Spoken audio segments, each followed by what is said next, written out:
Hi, so this is just going to be a quick video about my palette and the colors that I use and mixing.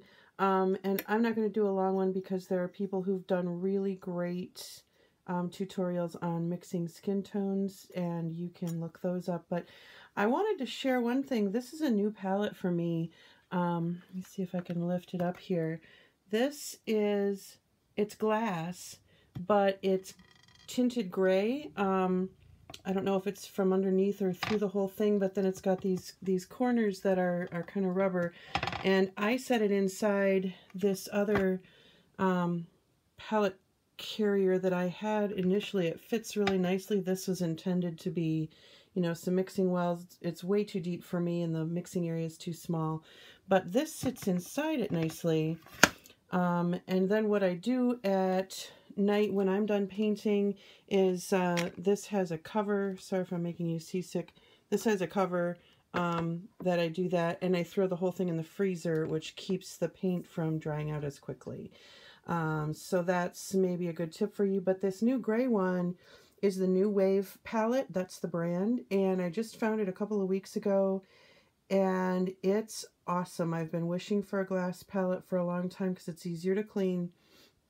And the other great thing is the gray gives you a much clearer understanding of the values that you're mixing. I had been mixing on a white palette up until now, and I did not understand what I was missing until I started using this palette. It has been phenomenal.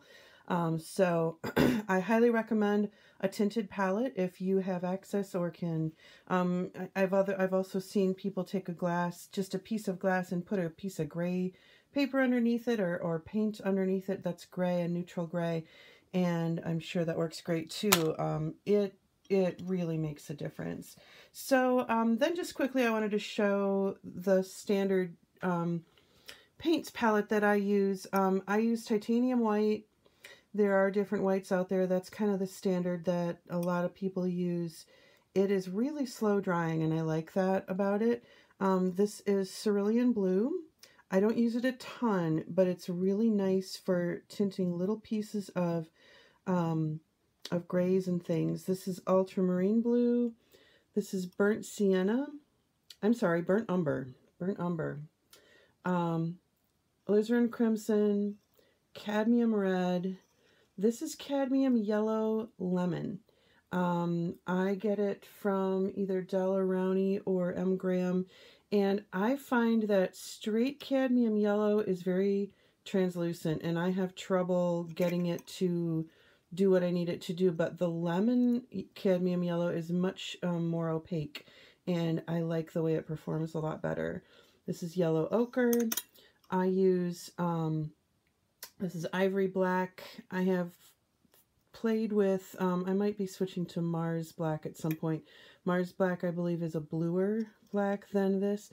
This is pretty much a true straight black. When you mix it with white, which is what's going on over here in this little area, you get a pretty straight up neutral gray with really no tint one way or another with it. Some of the other blacks, if you were to mix with white, it would go blue.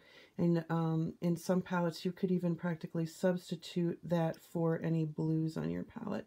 So that's it. These are just some previously mixed things that I'm going to clean up and get started on my work today. But if you are interested in this palette itself, again, this is the New Wave palette, and if you Google that, I'm sure it'll come up. They come in different sizes, and it's just great. I find it to be an extremely valuable tool and well made. So hope you enjoyed that, and have a great day painting. Bye.